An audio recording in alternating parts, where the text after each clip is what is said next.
কখনো ফাইনালে হারেননি তিনি, জাতীয় দল হোক বা ক্লাব, যেখানে গিয়েছেন শিরোপা সেখানেই। আর তিনি কাতালানদের গুরু হ্যান্সি ফ্লিক। 2014 বিশ্বকাপে আর্জেন্টিনাকে হারিয়ে প্রথমবার চুমু খেয়েছিলেন ফাইনালের ট্রফিতে। তখন তিনি ছিলেন জার্মান কোচিং স্টাফের গুরুত্বপূর্ণ সদস্য। তারপর ব্রায়ান মিউনিকের সঙ্গে টানা 4 ফাইনাল, 4 শিরোপা।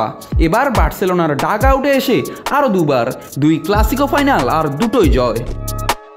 ফ্লিকের এই ইতিহাসের কথা যেন জানতেনই লামিন ইয়ামাল। গুরু ফ্লিকের অধীনে তারা এই ফাইনালের শিরোপাও তুলবেন নিজের ঝুলিতে, এটাতে যেন নিশ্চিত ছিলেন বার্সেলোনার এই নতুন জাদুকর।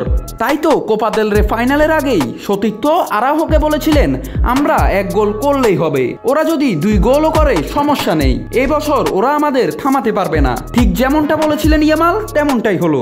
কোপা দেল রে ফাইনালে কাতালানরা 3-2 গোলে হারালো লস ব্লাস্কোসদের। ফ্লিকের ইতিহাসে যোগ হলো আরেকটি সোনালী অধ্যায়।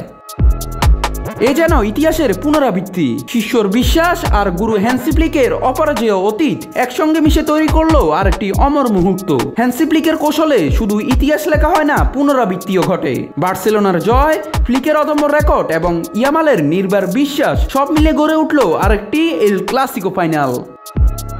নাথ রাহুল, নিউজ না স্পোর্টস।